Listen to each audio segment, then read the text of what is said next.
I'm tired of losing to them. So we have a chance to accomplish, something special. I mean, they're a great team, and you look at everything they have. That's a super team. So we just got to go in there with the mindset we've had for the last, 2 games. The 76ers were down 3-1 in this series, and now they've evened it out. They're going to a Game 7. Perk, how impressed are you with the turnaround in Philly?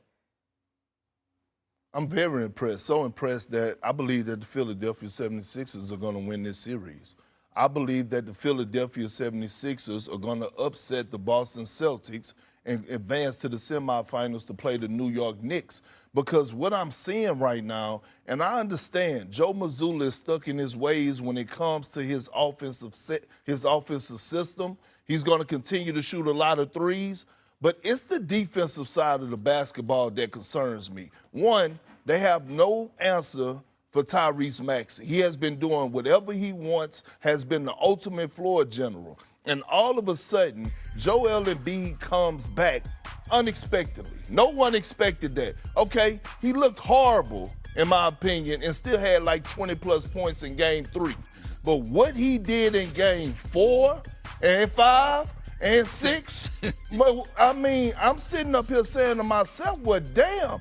And he exposing the weakness of the Celtics. Nimi Cato has been doing an outstanding job this regular season. Vucevic, we already know what he's capable of bringing, but damn it, they not bringing it. And I got a concern there. And I also got a concern, hey, man, we've been giving a lot of praise to Jaylen Brown. Oh, that's where I was going. But damn it, you got to step the hell up. What you're doing right now is popular. You have to be powerful.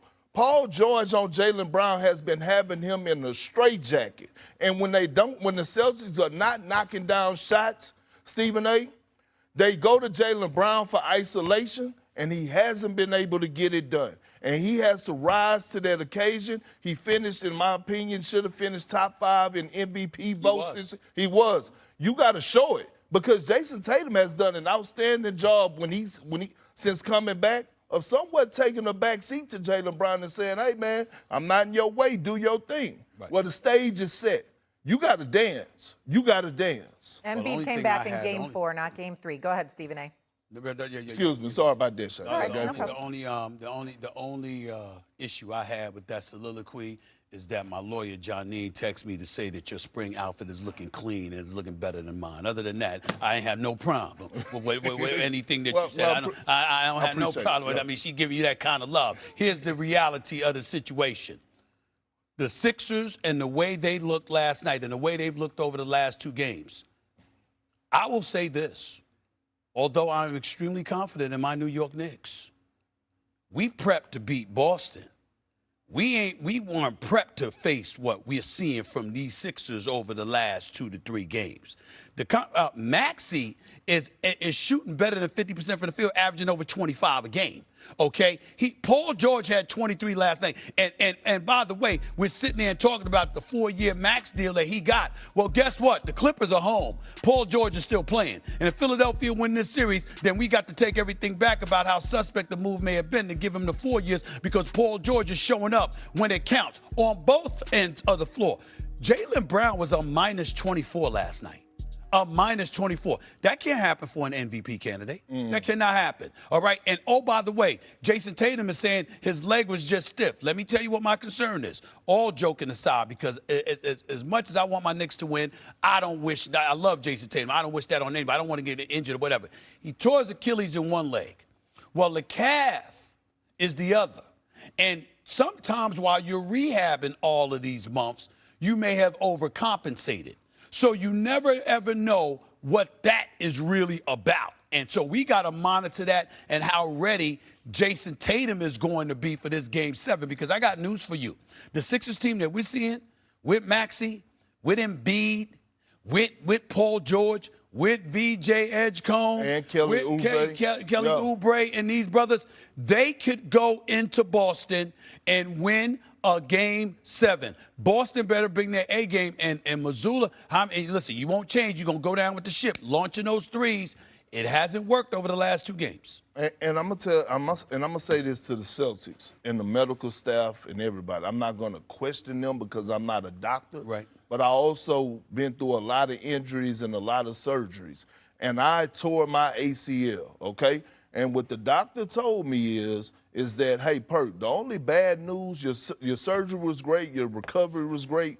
The only bad news that I have for you is that you got a higher percentage of tearing your other ACL because you overcompensate on that leg. Yep. And so when you think about what you just said with Tatum, hey, look, if he's feeling any type of discomfort, he might have to sit out Game 7. Right. It's not worth the risk, to be honest with you. I understand you looking at it and you saying, hey, we could possibly make a finals run. But again, when you're talking about the longevity and you're talking about a guy that you've invested $300+ million in, you have to protect your 350. You have to protect your investment. I hope he's able to play. We want to see the stars and superstars on the floor, but don't take any discomfort. Right. Sit your behind down. Last point on that point, piggybacking off of Jason Tatum. Jaylen Brown was an MVP candidate this year because of how he performed without Jason Tatum. And what I'm saying is a Game 7 in Boston, fresh off a year in which y'all got taken out by the New York Knicks. Remember, Jason Tatum goes down in Game 4 against the Knicks last year. Boston romped the Knicks in Boston in Game 5. And then the Knicks came back and won Game 6. Well, here you are, Jaylen Brown. Jason Tatum might be hobbled. They might not want to take that risk. It might not be advisable. Jaylen Brown, can you win a game? One game by yourself, Game 7. Can you do that? Because that may very well be asked of him Saturday in Boston. That's what MVPs are. And also, it's a quick turnaround, too, for the Boston Celtics. After Game 7, they're going to have to play the Knicks likely on Monday. Like, it's not like they're going to get 3 days rest now that they have to go to a Game 7. We just talking about one Game 7. That's right, one game. But I'm saying if the Boston Celtics have to play then the Knicks, it's a very quick turnaround here. You got games every other day. So I heard Perk say, Perk, you think the 76ers are going to come out of this series? I do. I hope I'm wrong because, you know, the bias in me is to lean with Green. But, man, what the 76ers are showing me on both ends of the floor, because it's not just the Celtics just missing three-point shots. They're making them miss three-point shots. The perimeter defense all across the board for the Philadelphia 76ers have been on point. And, again, Joel Embiid has exposed the Boston Celtics interior, those big men. And that's a concern for me. If he comes into that game, because it's going to be an afternoon, it's probably going to be a night game, okay, 7:30 or whatever.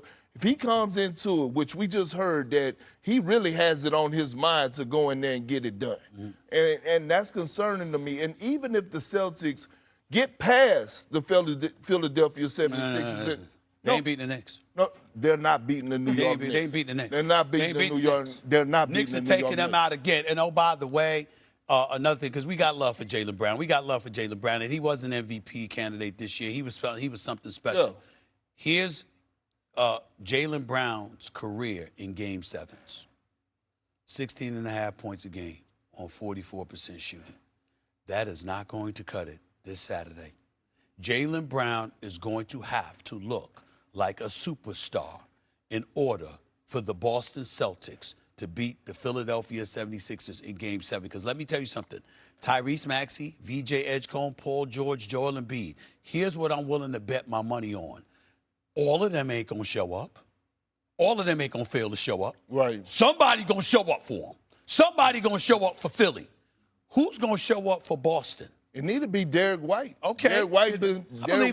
I believe in him, but you can't ask him to be the guy. No. I'm not saying that. But, you know, role players play better at home. And here's another thing why I'm concerned. Let me say this. The thing is this, S.A., home court advantage used to mean something in Boston.